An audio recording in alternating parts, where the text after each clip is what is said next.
това е, което паркурът ти дава, е свобода. Общо взето събираме погледите и го правим за собствено удоволствие.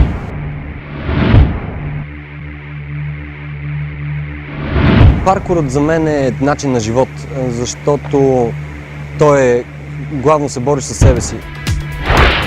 По-хубаво да мина през оградата, знаеш, отколкото по трудния път да заобикаля.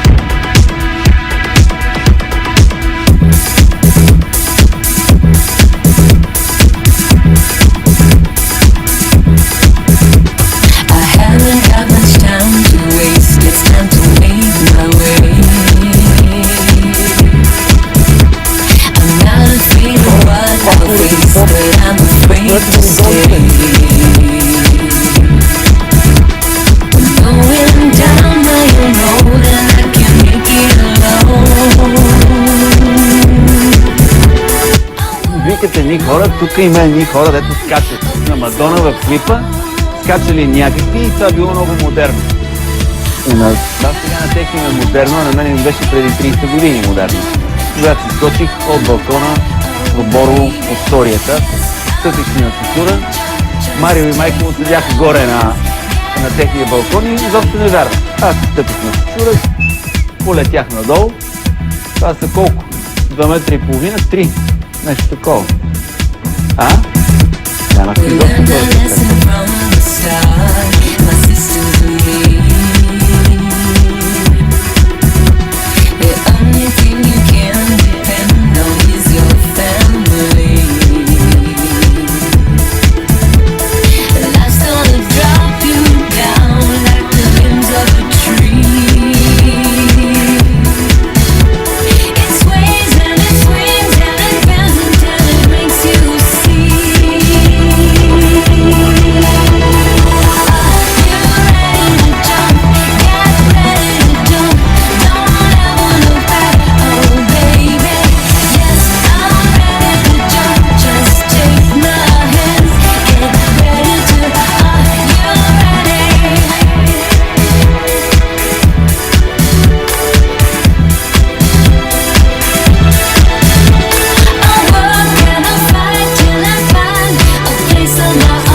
Паркур или свободното придвижване в градска среда е най-новата мания, обхванала света. Обхваща постепенно и България. Името на този екстремен спорт идва от френската дума паркур, което означава бягане с препятствия.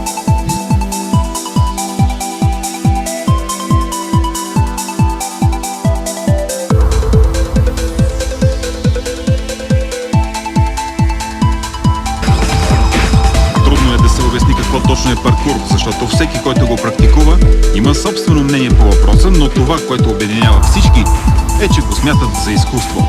Това е изкуството на преминаването най-бързо от точка А до точка Б, без да заобикаляш пред препятствията, така че да бъдеш най-ефективен и бърз във всяка среда.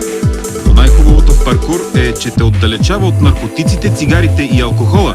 И ако попаднеш в новините, то това ще е заради това, което можеш, а не защото си набил някого. Движенията в паркур са взаимствани от акробатиката и катеренето. Трябва внимателно да бъдеш подготвен. Да си сигурен в това, което ще направиш. Ако сте начинаещ в паркур, е важно да бъдете добре трениран, защото това може да бъде опасно за вашето здраве, а в някои случаи може да доведе и до смърт. Ако действаш с премерен риск, риска да паднеш или да се прибиеш или нещо такова е точно колкото да те блъсне самолет на улица. За да разберете повече за новосъздаден документален филм за паркур, посетете изписания интернет адрес. А иначе трите основни принципа за овладяване на изкуството паркур са самостоятелност, игра и позитивна енергия. Паркур ти помага и в истинския живот. В него се стремиш да преминеш препятствията, не да заобикаляш.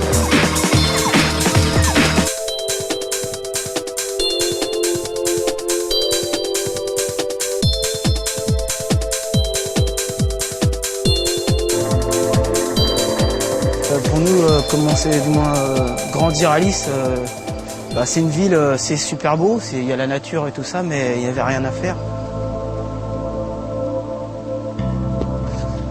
Donc ici, tu as le début du parcours, ça a commencé là. Donc vraiment les origines, c'est là. On était tout petits, donc là il y a l'école, c'est l'école maternelle, l'école primaire. Donc on était pas plus haut que ça. Donc pour nous, déjà ici, on était avec nos sandwichs, nos casse-croûtes et voilà, donc on tournait, hop, hop. Donc, tous les enfants, donc tournent et bouger, sauter déjà. C'était un peu jouer à cache-cache, comme tous les enfants, jouer à cache-cache, jouer à suivre, jouer à se pourchasser, tout ça. Et c'est devenu, de fil en aiguille, c'est devenu notre jeu, quoi. C'est vraiment devenu notre jeu. Parce que forcément, on allait aussi sur l'école. Donc pour nous, c'était super, quoi. On jouait au ninja, au super-héros, c'était comme ça et tout, c'était...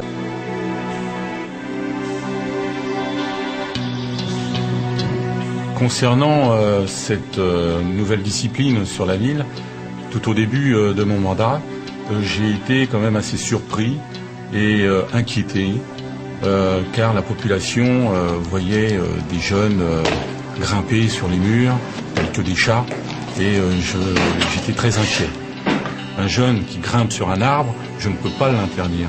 Il prend ses responsabilités, effectivement il y a des risques, on peut lui expliquer ces risques, lui faire comprendre, lui mettre à disposition des équipements pour justement, s'il a envie de sauter, qu'il saute en toute sécurité sur des matelas et qu'il ne saute surtout pas sur des cours scolaires pendant les classes, effrayer les personnes âgées d'une résidence adaptée.